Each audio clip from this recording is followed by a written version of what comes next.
Olá, amigos do canal Videira Espírita, sejam todos bem-vindos. Meu nome é Théo Marieta. Estamos aqui mais uma vez para dar continuidade ao estudo da obra Há 2000 anos, ditado pelo Espírito Emmanuel, pela psicografia de Francisco Cândido Xavier.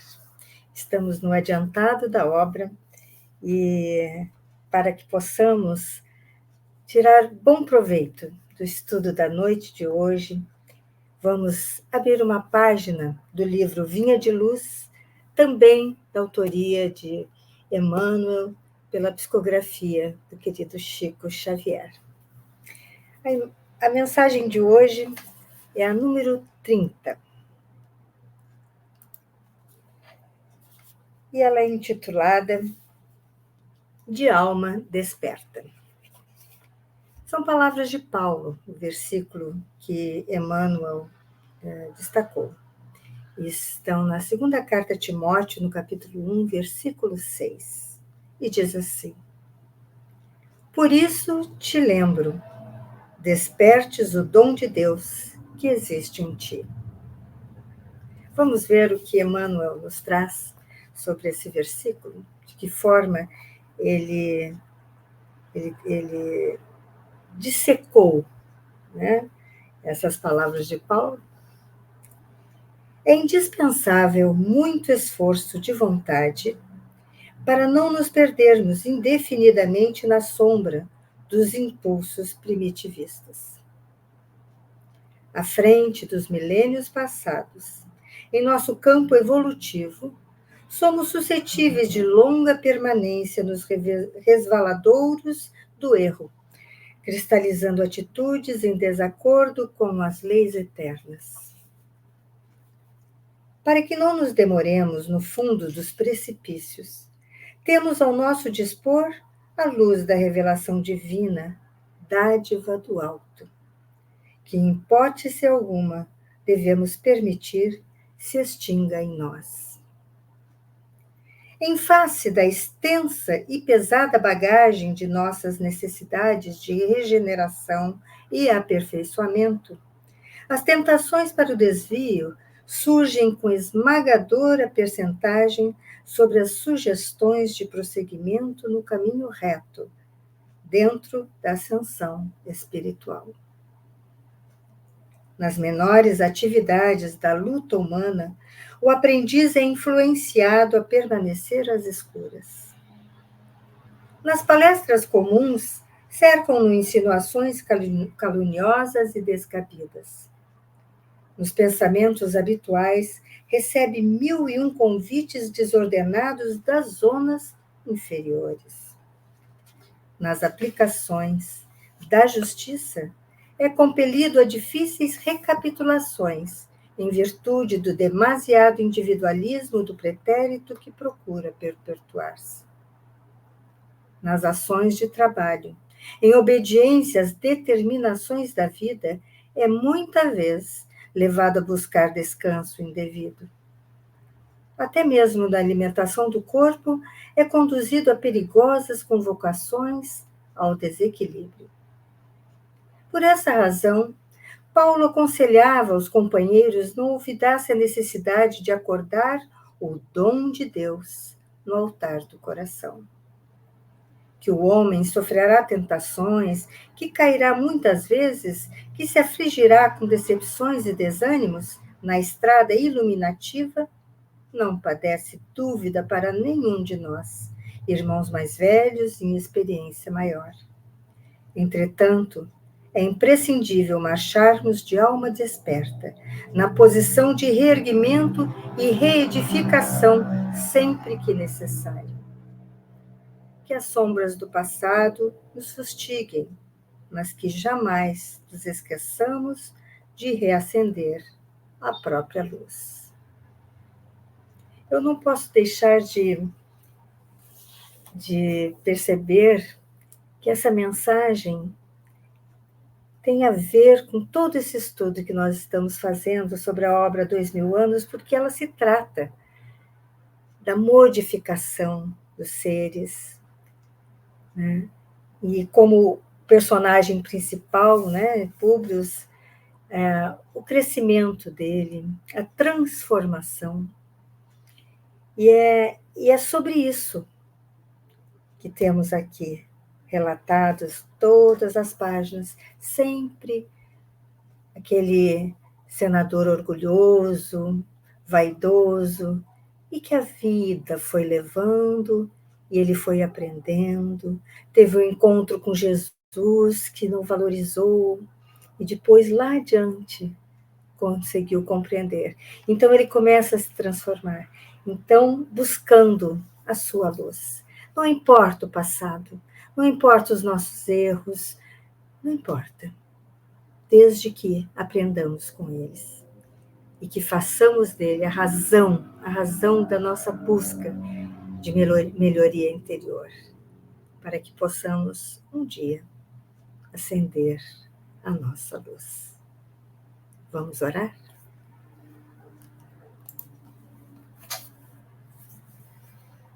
Amado Mestre Jesus, mais uma vez estamos aqui para nos dedicar ao estudo da obra 2000 anos. Estamos próximos do encerramento, do desfecho da história deste senador, que é ninguém mais, ninguém menos que teu filho Emmanuel, que veio nos presentear com toda a sua história, trazendo à luz suas experiências, para que possamos aprender com elas. Ajuda-nos, Senhor, a trilhar este mesmo caminho, que é o caminho da evolução. Que possamos, a exemplo dele, seguir passo a passo para chegar ao nosso Pai, Divino Amor. Que assim possa ser, graças a Deus.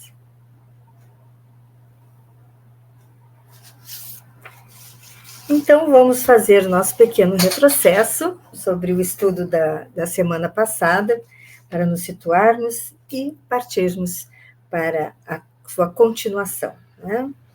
Então, no estudo da semana passada, nós encontramos Públio Lentulus tendo um encontro secreto, tão desejado encontro secreto com André de Gioras, para que ele pudesse tomar conhecimento de quem, afinal, era Ítalo. Ele tinha muita curiosidade em saber, né, quem era Ítalo, pelo porte patrício dele. E André, então, diante da proximidade da morte, se confessa fragilizado e, ciente de seus crimes, conta com todos os detalhes a sua vingança, tudo que ele fez. E Públio tem por fim à sua frente toda a verdade sobre o rapto do pequeno Marcos, sobre a injustiça que ele fez com Lívia, né, julgando que ela o tivesse raptado, que ela estivesse envolvida naquele rapto. E ele calado ouve toda, não é? Toda a revelação que André de Gioras começou a fazer. E, por fim, André pede, sinceramente, o perdão de Públio, porque ele sabe, né, que ele será colocado diante de um julgamento, né, que ele será julgado e não poderá esconder nada de ninguém. Então, ele precisa desse perdão para poder prosseguir, né, para seguir para o outro lado da vida. E, relutante a princípio, Públio começa a refletir sobre o pedido de André e relembra o encontro com Jesus, começa a pensar na sua doutrina, lembra das palavras de seu amigo, que falava sobre o perdão, da importância do perdão, e lembrando com detalhes, né, da doutrina, o que ele vinha aprendendo da doutrina de amor e piedade do Mestre Jesus, ele então, sinceramente, concorda, passa, né, a André de Gioras o seu perdão. E, então, um pede e o outro dá, ambos com muita sinceridade. Então, depois André de Gioras é morto, né, e lançado ao rio Tigres, como era o costume, fazia parte dos costumes da época, né? E daí terminamos o capítulo 8, entramos no capítulo 9, o título Lembranças Amargas, onde encontramos Públio, Flávia e Ana já vivendo em Pompeia, né? E onde eles adquiriram o hábito de sempre, todas as noites após o jantar, ficarem no terraço, meditando sobre o Evangelho, meditando sobre o Mestre, né? E aquilo realmente se tornou um hábito, né? E nesses encontros, então, os três traziam à superfície as suas reflexões, cada um trazia sempre a sua maneira de ver as coisas, de perceber, né, os ensinamentos, e fica muito evidente, né? Então, a transformação moral, a transformação de Públio Lentulus. Depois, mais adiante, numa desses encontros no terraço, nós vamos vê-lo comentando, né, que ele tem conhecimento de que iniciados de religiões misteriosas do Egito e da Índia acreditavam no que hoje nós chamamos, né, reencarnação. E daí, ali, nesse momento, nós encerramos o estudo, né, onde retomaremos o 6º parágrafo da página 327. Para quem tem essa edição do livro, então vamos ao 6º parágrafo da página 327.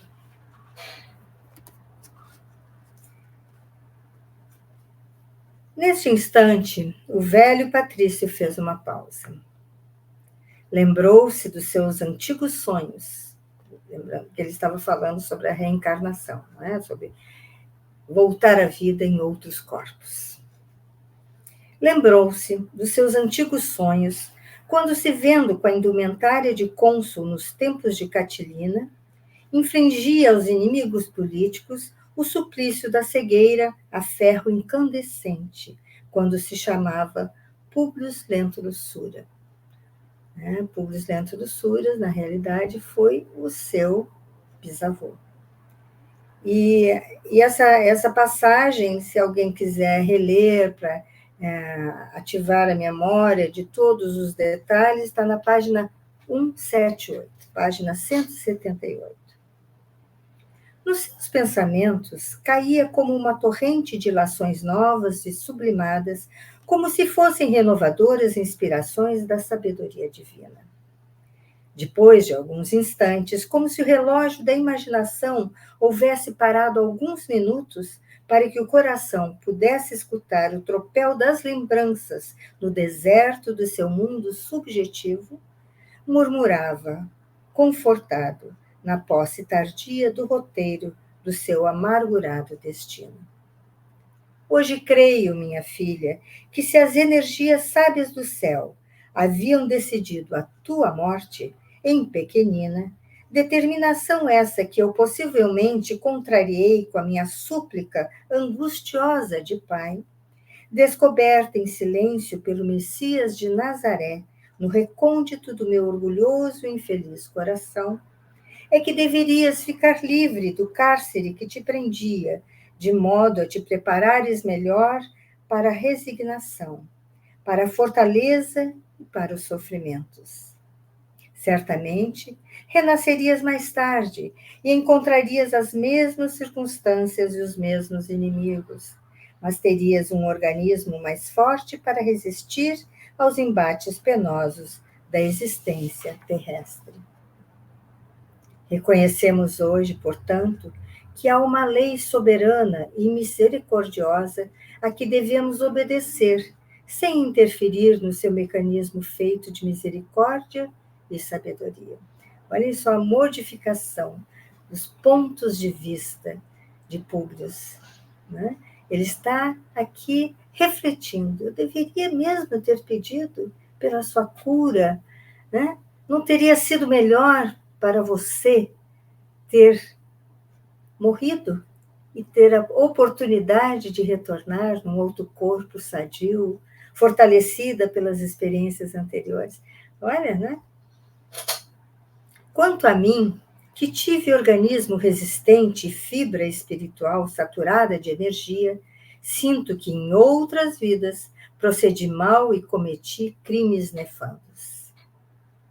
Minha atual existência teria de ser um imenso rosário de infinitas amarguras, mas vejo, tardiamente, que se houvesse ingressado no caminho do bem, teria resgatado um montão de pecados do pretérito obscuro e delituoso. Agora, entendo a lição do Cristo como ensinamento imortal da humildade e do amor, da caridade e do perdão, caminhos seguros para todas as conquistas do espírito, longe dos círculos tenebrosos do sofrimento. Então, vai aqui uma grande lição que nós devemos pegar essas palavras de Emmanuel, né, trazidas por Emmanuel, mas evocadas por Públio. Agora entendo a lição do Cristo como ensinamento imortal da humildade e do amor, da caridade e do perdão. Esses são caminhos seguros para todas as conquistas do espírito, longe dos círculos tenebrosos do sofrimento. Então, temos aí humildade, amor, caridade e perdão. Ferramentas importantíssimas, valiosíssimas, para que nós fiquemos longe do sofrimento.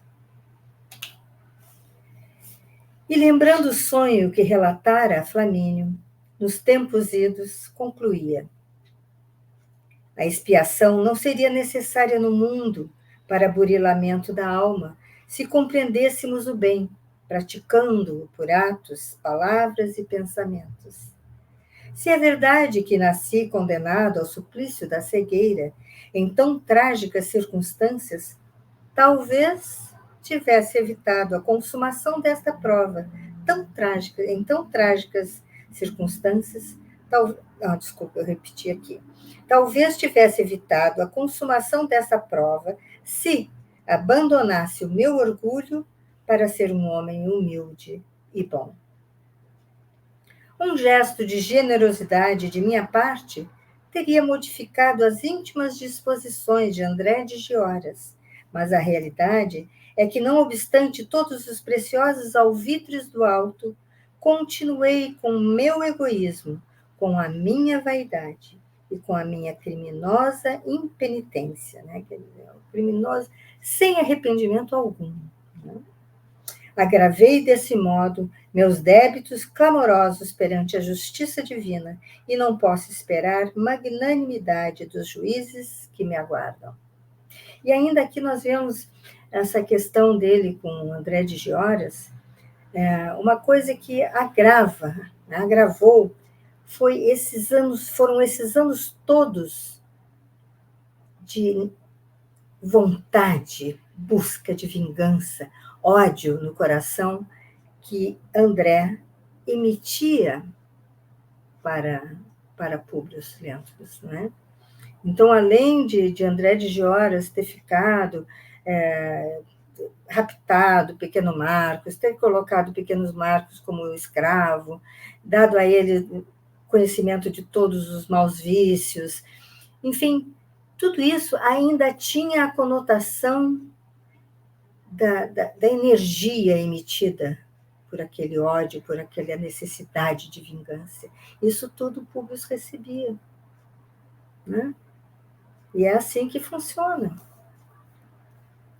O velho Públio Lentulus tinha uma lágrima dolorosa no canto dos olhos apagados.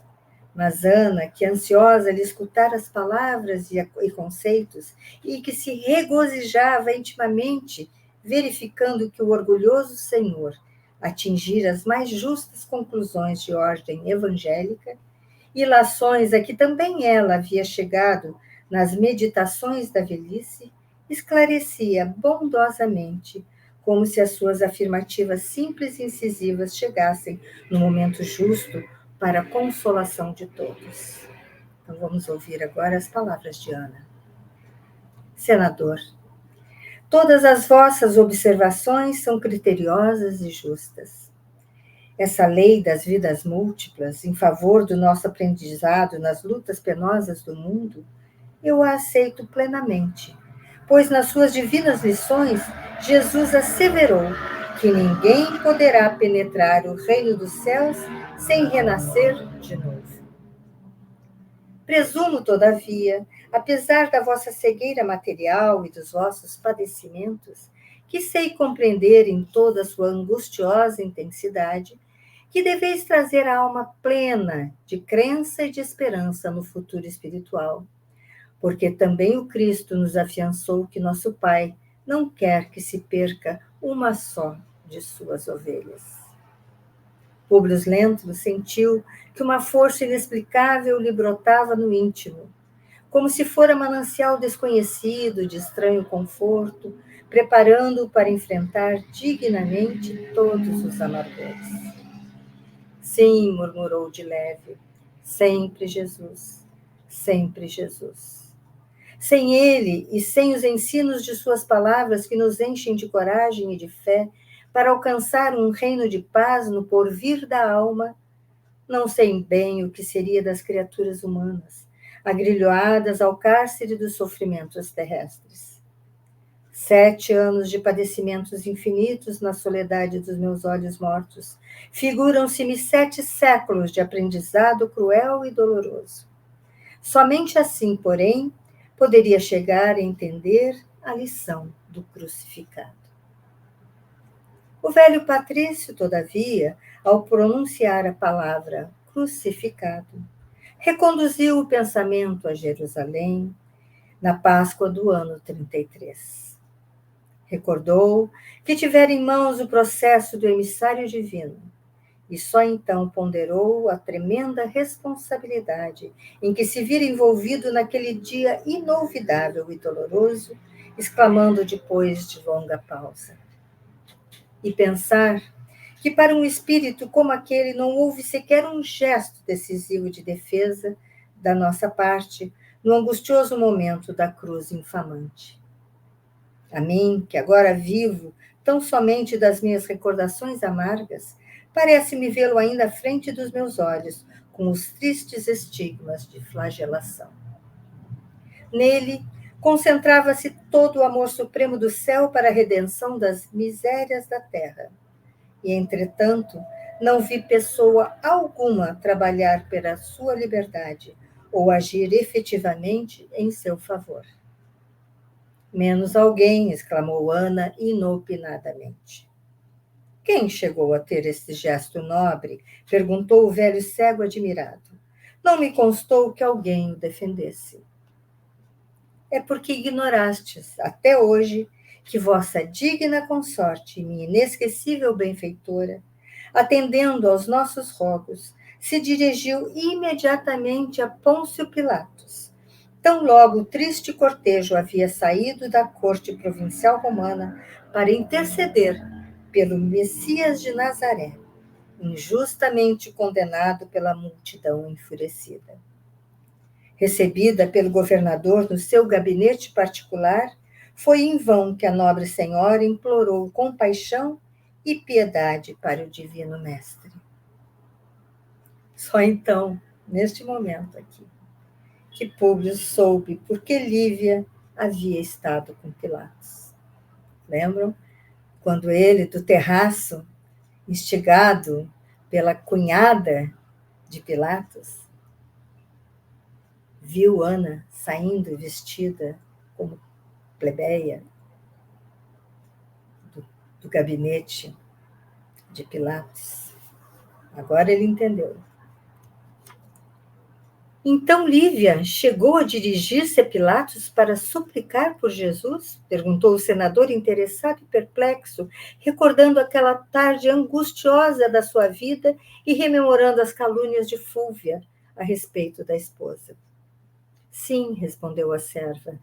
Por Jesus, seu coração magnânimo desprezou todas as convenções e todos os preconceitos, não vacilando em atender às nossas súplicas, tudo fazendo por salvar o Messias da morte infamante. Públio Lentulus sentiu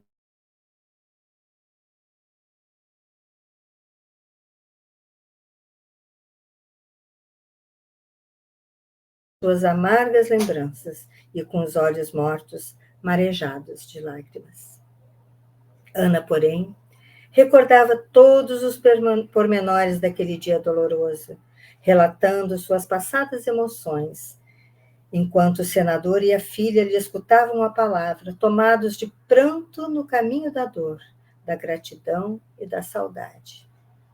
E era desse modo que, no fim de cada dia, sob o céu brilhante e perfumado de Pompeia, aquelas três almas se preparavam para as realidades consoladoras da morte, dentro da claridade terna e triste das lições amargas do destino, na esteira das recordações amigas. E aqui encerramos, então, o capítulo 9. Vamos entrar no 10º capítulo, intitulado Nos Derradeiros Minutos de Pompeia. Em radiosa manhã do ano 79, toda a Pompeia despertou em rumores festivos. A cidade havia recebido a visita de um ilustre questor. Então, como visto no início da obra, lembro quando apareceu essa expressão pela primeira vez, nós vimos que eles eram os magistrados que tratavam das finanças de Roma, das finanças do Império. E naquele dia, todas as ruas se movimentavam em alacridade barulhenta, em grande alegria, em grande exultação barulhenta, né? Aguardando-se por breves horas as festas deslumbrantes do anfiteatro, com que a administração desejava celebrar o evento em meio da alegria geral. Para o velho senador Públio Lentulus, o acontecimento se revestia de importância especial, porquanto o distinto hóspede de Pompeia lhe trazia significativa mensagem, bem como honrosas deferências de Tito Flávio Vespasianus, então imperador, na sucessão de seu pai. Então, aqui no ano 79, nós já temos Tito, que era governador da Judéia, já ocupando o reinado, né? No lugar de seu pai Vespasianus. Ainda mais, no séquito do questor ilustre vinha, igualmente, quem? Plínio Severus, em plenitude de maturidade, totalmente regenerado e julgando-se agora redimido no conceito da esposa e daquele que seu coração considerava como pai. Nesse dia, enquanto Ana comandava verbalmente as atividades domésticas nos preparativos da recepção, mobilizando escravos e servos numerosos, Públio e a filha se abraçavam comovidos em face da surpresa que o destino lhes reservara, embora tardiamente. Avisados por mensageiros da caravana de patrícios ilustres, davam largas às emoções mais gratas do espírito, na doce perspectiva de acolherem o filho pródigo, tantos anos distante de seus abraços carinhosos e amigos. Ele, como um pai, imaginem a emoção. Agora, imaginem Flávia, que o amava tanto, não é? Antes do meio-dia, um deslumbramento de viaturas de cavalos ajaezados e de joias faiscantes sobre vestiduras reluzentes se deparava às portas da vila plácida e graciosa, provocando admiração e interesse curioso das vizinhanças. E em seguida foi um turbilhão de abraços, carinhos, palavras confortadoras e generosas. Quase todos os patrícios em excursão pela Campânia conheciam o senador e sua família, representando esse acontecimento um suave encontro de corações. Públio Lentulus abraçou Plínio, demoradamente, como se fizesse um filho bem-amado, que voltasse de longe e cuja ausência houvera sido excessivamente prolongada. Experimentava no íntimo impulsos de extravasão de afeto, que o seu coração dominou para não provocar admiração injustificada dos circunstantes. Meu pai, disse o filho de Flamínio em tom discreto e quase imperceptível aos seus ouvidos, quando lhe beijava a fronte encanecida. Já me perdoastes? Ó filho, como tardaste tanto! Quero-te como sempre e que o céu te abençoe, respondeu o velho cego emocionado. Daí a instante, após o doce encontro de Plínio e sua mulher, exclamou o questor em meio do silêncio geral. Senador, honro-me em trazer-vos preciosa lembrança de César, acompanhada de uma mensagem de reconhecimento da alta administração política do Império, um dos mais fortes e mais justos motivos de minha permanência em Popeia. E incumbo o nosso amigo Plínio Severus de vos entregar, neste momento, estas relíquias que representam uma das mais significativas homenagens do Império ao esforço de um dos seus mais dedicados servidores. Públio Lentulus sentia bem a suprema emoção daquela hora. A homenagem do imperador, a carinhosa presença dos amigos, a volta do genro aos seus braços paternos, representavam para o seu coração uma alegria entontecedora. Seus olhos, entretanto, nada podiam ver. Do seio da sua noite, ouvia aqueles apelos generosos como um desterrado da luz, de quem se exumassem as recordações mais queridas e mais doces. Amigos, disse enxugando uma lágrima furtiva nos olhos apagados, tudo isso é para mim a maior recompensa de uma vida inteira. Nosso imperador é um espírito excessivamente generoso, porque a verdade é que nada fiz para merecer o reconhecimento da pátria. Minha alma, todavia, exulta convosco, meus patrícios, porque a nossa reunião nesta casa é símbolo de união e trabalho nos elevados encargos do Império. Nesse instante, contudo, alguém lhe tomava as mãos encarquilhadas, levando-as aos lábios úmidos, deixando, porém, nas pequeninas conchas das rugas, 2 lágrimas ardentes.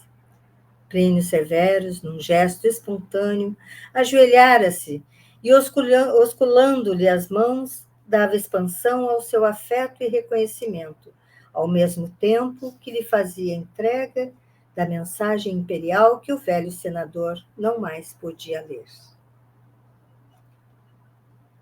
Públio Lentulus chorava, sem poder pronunciar uma única palavra, tal a emoção que lhe avassalava o íntimo, enquanto os circunstantes lhe acompanhavam as atitudes com os olhos rociados de pranto, com os olhos orvalhados de pranto. Nesse ínterim, o filho de Flamínio não mais se conteve e, consagrando a sua regeneração espiritual, exclamava enternecido: Meu querido pai, não choreis. Se aqui nos achamos todos para compartilhar vossa alegria. Diante de todos os nossos amigos romanos, com a homenagem do Império, eu vos entrego meu coração regenerado para sempre. Se estáis agora cego, meu pai, não o estáis pelo Espírito que sempre procurou dissipar as sombras e remover tropeços do nosso caminho. Continuareis guiando os meus, ou melhor, os nossos passos, com as vossas antigas tradições de sinceridade e de esforço, na retidão do proceder. Voltareis comigo para Roma e, junto de vosso filho reabilitado, organizareis novamente o Palácio de Aventino. Serei, então, para todo sempre, uma sentinela do vosso espírito, para vos amar e proteger. Tomarei minha esposa a meu inteiro cuidado, e dia a dia tecerei para nós três uma auréola de venturas novas e indefiníveis, com os milagres da minha afeição imorredoura. Em nossa casa do Aventino florescerá uma alegria nova, porque hei de prover todas as vossas horas com amor grande e santo, de quem, conhecendo todas as duras experiências da vida, sabe agora valorizar seus próprios tesouros.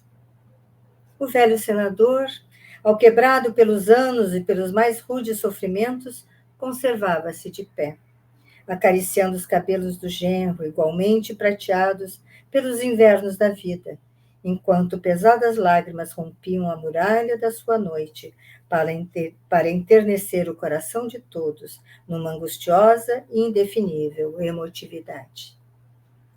Flávia Lentulha chorava igualmente, dominada por íntimas sensações de felicidade, ao cabo de tão longas e desalentadas esperanças. Alguns amigos desejavam quebrar a solenidade dolorosa daquele quadro imprevisto, mas o próprio questor, que chefiava a caravana de patrícios ilustres, se ocultara num recanto, sensibilizado até as lágrimas. Públio Lentulus, contudo, compreendendo que somente ele próprio poderia modificar as disposições daquela paisagem sentimental, reagiu às emoções, exclamando: Levanta-te, meu filho. Nada fiz para me agradeceres de joelhos. Por que me falas deste modo? Voltaremos para Roma, sim, em breves dias, pois todos os teus desejos são os nossos. Regressaremos à nossa casa do Aventino, onde junto viveremos para relembrar o pretérito e venerar a memória dos nossos antepassados. E depois de uma pausa, continuou, em exclamações quase otimistas. Meus amigos, sinto-me comovido e grato pela gentileza e afeto de todos vós. Mas que é isso? Todos silenciosos? Lembrai-vos de que não vos vejo senão por meio das palavras. E a festa de hoje?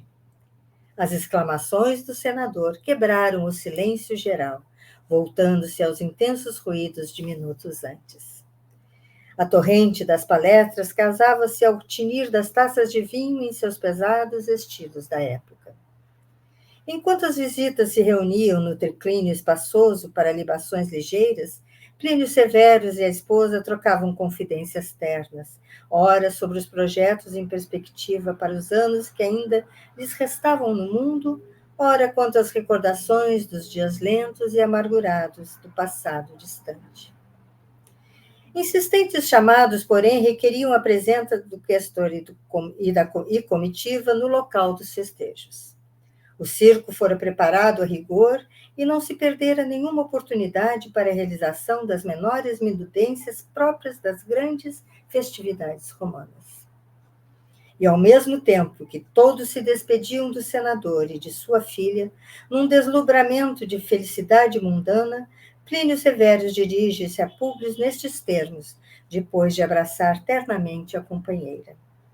Meu pai, levado pelas circunstâncias, sou compelido a acompanhar o questor nas festividades populares, mas estarei de regresso em breves horas para ficar convosco um mês, de modo a tratarmos do nosso regresso a Roma. Muito bem, meu filho, respondia o velho senador, sumamente confortado. Acompanhe os nossos amigos e representa-me junto das autoridades. Dize a todos da minha emoção e do meu agradecimento sincero. A sós, novamente, o senador sentiu que aquelas comoções cariciosas e alegres eram talvez as últimas da sua vida. No velho peito, o coração batia-lhe descompassado, como se pesada nuvem de pensamentos tristes o envolvesse. Sim, a volta de Plínio aos seus braços paternos era a alegria suprema da sua velhice desalentada. Sabia agora que a filha poderia contar com o esposo nas estradas do seu tormentoso destino e que a ele, Públio, somente competia guardar a morte resignado.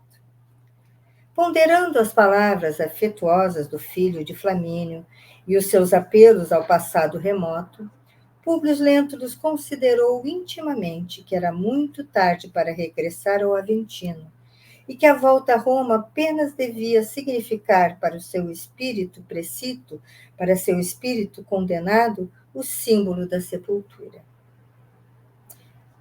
Uma vez, num dos estudos, nós falamos num momento em que Públio e Lívia conversavam, eles tiveram um pressentimento, era alguma coisa, uma dor que eles não sabiam dizer. E aqui ele está tendo novamente, né, o pressentimento de que algo, né, algo que está por acontecer. Então, que ele chega ao ponto de afirmar para si de que não vê, que não se vê em Roma, né, que não se vê retornando a Roma. Em pleno espetáculo, Plínio Severus, já no outono da vida, arquitetava os planos de futuro. Procuraria resgatar para todas as faltas antigas perante os seus parentes afetuosos e queridos. Assumiria a direção de todos os negócios do velho pai pelo coração, aliviando-o de todas as angustiosas preocupações da vida material. De vez em quando, os aplausos da multidão lhe interrompiam os devaneios. A maioria da população de Pompeia ali estava em plena festa, ovacionando os triunfadores. Gente de toda a redondeza e muito particularmente de Herculano, acorrera pressurosa ao divertimento predileto daquelas épocas recuadas. Herculano é uma cidade próxima, que também foi soterrada pelo Vesúvio neste ano, né, nesse ano de 79. E, aliás, existe um livro falando só sobre esse episódio, né, de John Wilmot Rochester, o espírito. Ele é dos anos 1600, né, e morreu também no final dos anos 1600, com 33 anos de idade. E ele, como espírito, recebeu a missão de propagar o espiritismo. Esse livro intitulado O Nome da Cidade, né? Herculanum. De permeio com os atletas e gladiadores daquelas épocas recuadas, né? Gente de toda a redondeza, e muito particularmente de Herculano, acorrera pressurosa ao divertimento predileto daquelas épocas recuadas. De permeio com os atletas e gladiadores estavam os músicos, os cantores e os dançarinos. Tudo era um farfalhar de sedas, um delicioso espocar de alegrias ruidosas ao som de flautas e alaúdes. Em dado instante, porém, a atenção geral foi solicitada por um fato estranho e incompreensível. Do cimo do Vesúvio, elevava-se grossa pirâmide de fumo, sem que ninguém atinasse com a causa do fenômeno insólito. Continuavam os jogos animadamente, mas agora, no seio da coluna fumarenta, que se levava em caprichosos rolos para o alto, surgiram impressionantes labaredas. Plínio Severus, como todos os presentes, se surpreendia com o fenômeno estranho e inexplicável. Em minutos breves, no entanto, estabeleciam-se no anfiteatro a confusão e o terror.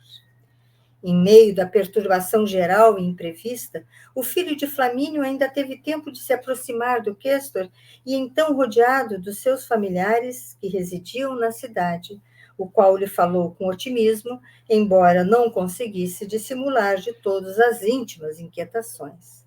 Meu amigo, tenhamos calma, pelas barbas de Júpiter, então por onde andarão a nossa coragem e a nossa fibra?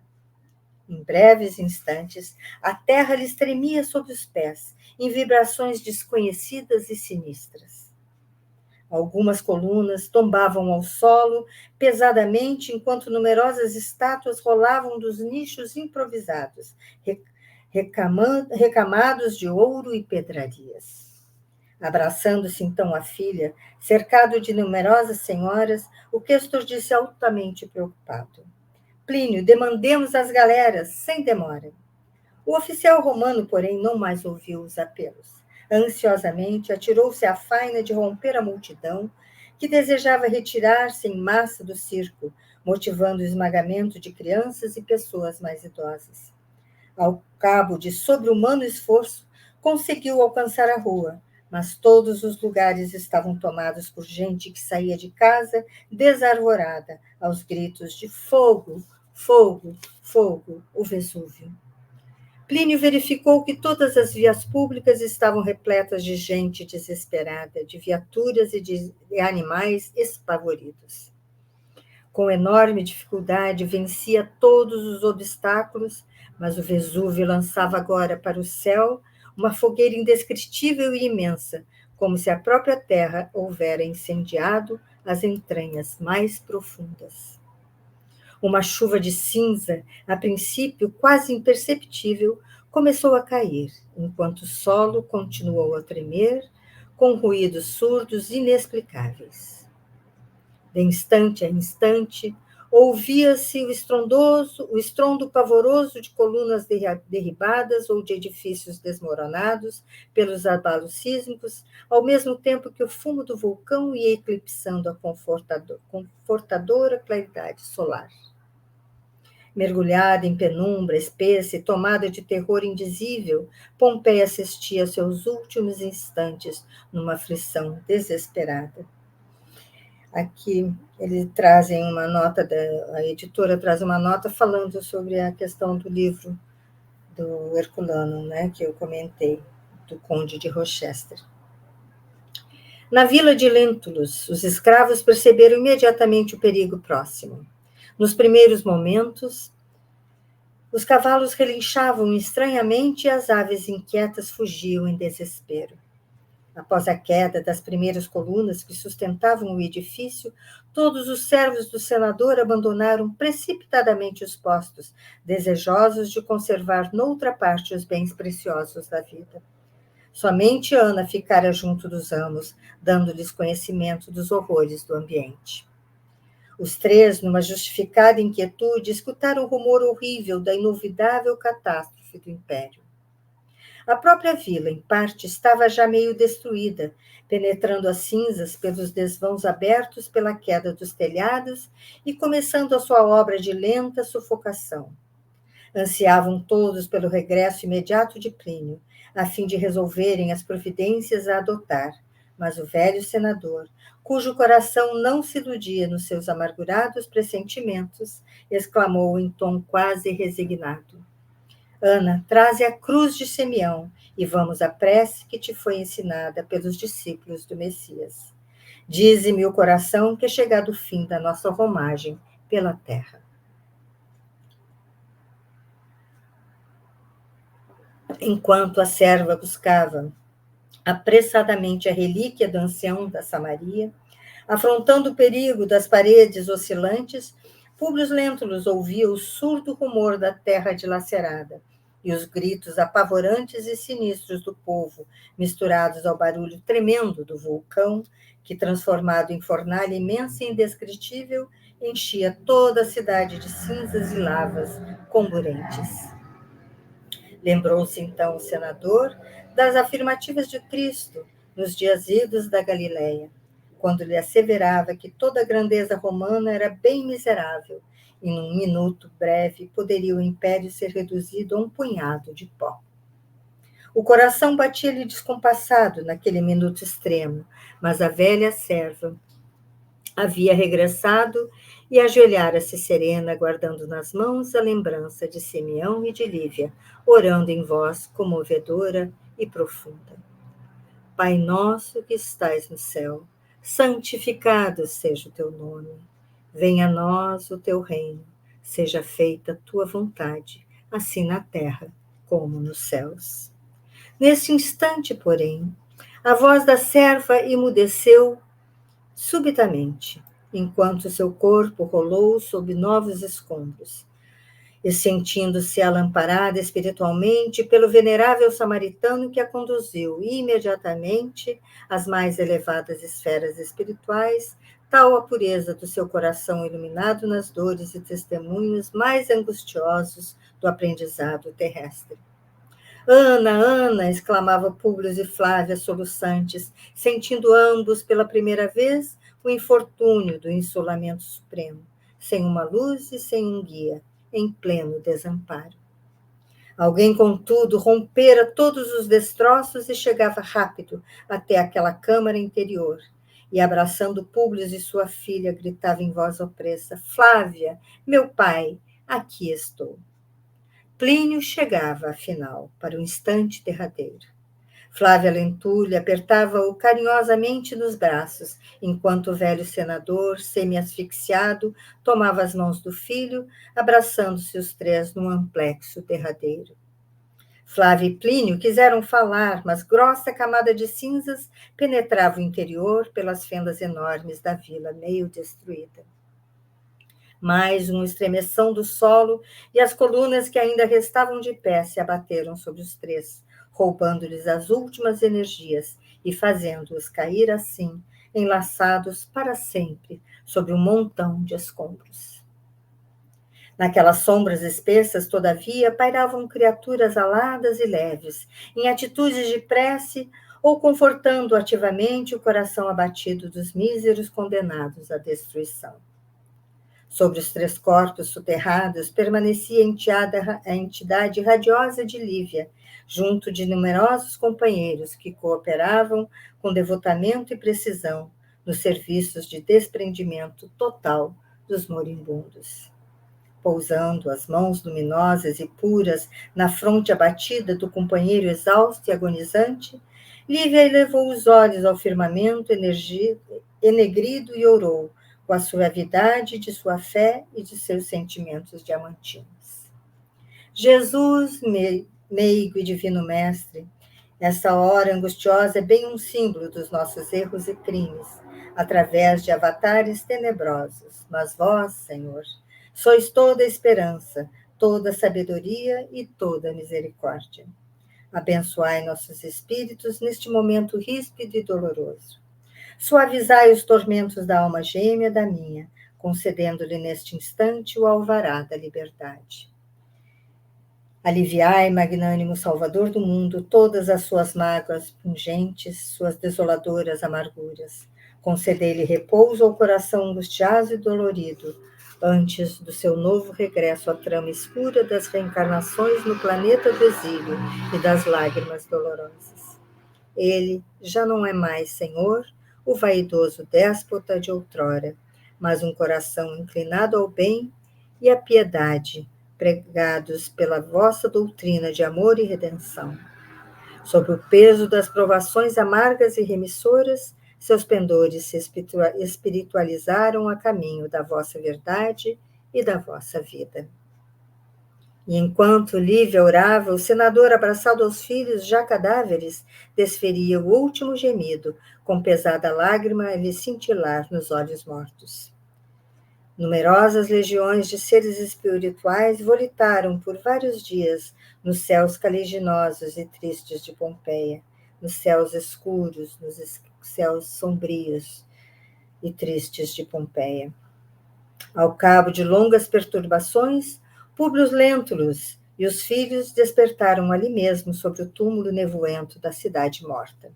Em vão, o senador invocou a presença de Ana ou de algum outro servo na penosa ilusão da vida material, persistindo em seu organismo psíquico as impressões da cegueira material que representaram o longo suplício de seus anos derradeiros na indumenta da carne. Contudo, após as primeiras lamentações, ouviu uma voz cariciosa que lhe dizia brandamente: Públio, meu amigo, não apeles mais para os recursos do planeta terreno, porque todos os teus poderes terminaram com os teus despojos na face escura e triste da terra. Apela para o Deus Todo-Poderoso, cuja misericórdia e sabedoria nos são dadas pelo amor do seu Cordeiro, que é Jesus Cristo. Públio Lentulus não chegou a lobrigar o interlocutor, mas identificou a voz de Flamínio Severus, desabafando então numa torrente de preces e de lágrimas fervorosas e ardentes. Embora as dedicações constantes de Lívia, havia alguns dias que seu espírito se encontrava presa de pesadelos angustiosos, nos primeiros instantes da vida do além. assistido, porém, continuamente por Flamínio e outros companheiros abnegados que o aguardavam no plano espiritual. Contudo, depois daquelas súplicas sinceras que lhe fluíam do mais recôndito do coração, sentiu que seu mundo interior se desanuviara. Junto dos filhos queridos, recobrou a visão e reconheceu os entes amados com lágrimas de amor e reconhecimento nos pórticos do além-túmulo. Ali se conservavam numerosas personagens dessa história, como Flamínio, Calpurnia, Agripa, Pompílio Crasso, Emiliano Lúcio e muitos outros, mas em vão os olhos angustiosos do ex-senador procuravam alguém na assembleia afetuosa e amiga. Depois de todas as expansões de carinho e alegria, dirigiu-se-lhe Flamínio intencionalmente. Estranhas a ausência de Lívia, dizia ele com seu olhar complacente e generoso. Mas não poderás vê-la enquanto não conseguires despir pela prece e pelos bons desejos todas as impressões penosas e nocivas da terra. Ela se tem conservado junto ao teu coração em rogativas sinceras e fervorosas pelo teu reerguimento, mas o nosso grupo ainda é de espíritos muito apegados ao orbe, e esperávamos o regresso dos teus últimos componentes, ainda na Terra, para podermos em conjunto estabelecer novo roteiro às reencarnações vindouras. Séculos de trabalho e de dor nos esperam na senda da redenção e do aperfeiçoamento, mas precisamos, antes de tudo, buscar a fortaleza precisa em Jesus, fonte de todo amor e de toda a fé, para as elevadas realizações do nosso pensamento. Públio Lentulus chorava, tocado por emoções estranhas e indefiníveis. Meu amigo, continuou Flamínio amoroso, pede a Jesus por todos nós a misericórdia dessa claridade de um novo dia. Públio, então, ajoelhou-se e, banhado em lágrimas, concentrou o coração em Jesus, numa rogativa ardente e silenciosa. Ali, na soledade da sua alma intrépida e sincera, apresentava ao Cordeiro de Deus o seu arrependimento, suas esperanças para o porvir, suas promessas de fé e de trabalho para os séculos porvindouros.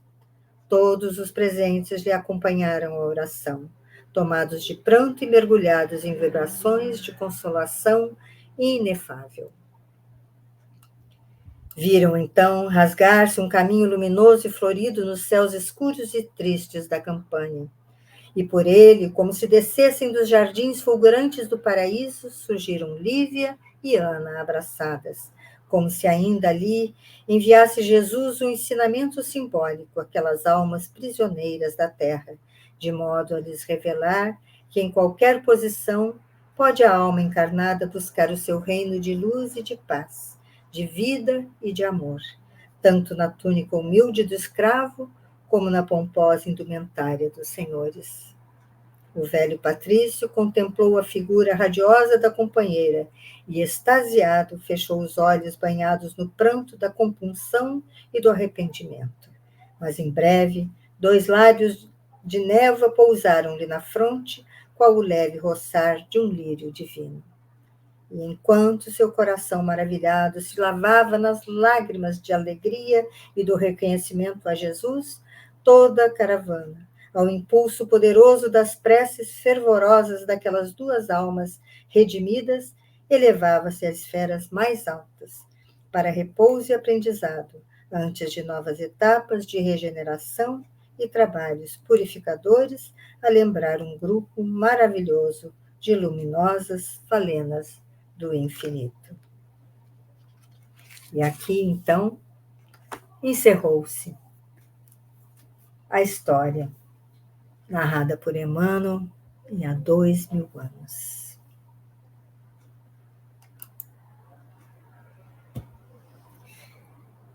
E é isso, então, amigos do canal Videira Espírita, encerramos aqui o estudo dessa obra belíssima, estudo esse sempre sob a orientação da espiritualidade amiga, de espíritos abnegados que nos ampararam nessa tarefa dedicada ao nosso Mestre Jesus. Pretendemos seguir o estudo das obras de Emmanuel, tendo como a próxima será o romance 50 anos depois. Então, lembrem-se de ativar as notificações, tocando o sininho, para que sejam notificados, avisados, né, do início do novo estudo. E vamos elevar agora o nosso pensamento em agradecimento ao Mestre. Mestre Jesus, te agradecemos o estudo que tivemos nestes meses, esmiuçando os acontecimentos narrados por Emmanuel, na sua personalidade de Publius Lentulus. Muito aprendemos, muito trazemos para a nossa vida diária. E agradecemos a oportunidade de estarmos aqui dedicando a Ti este estudo, esta tarefa. E pedimos a Tua bênção para que possamos prosseguir lendo, aprendendo com Emmanuel nas suas próximas obras. Sê conosco, Senhor. Abençoe os nossos lares e sê conosco.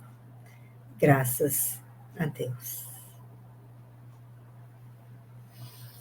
Esperamos então que todos tenham apreciado esses meses dedicados ao estudo de há 2000 anos. Muita paz a todos.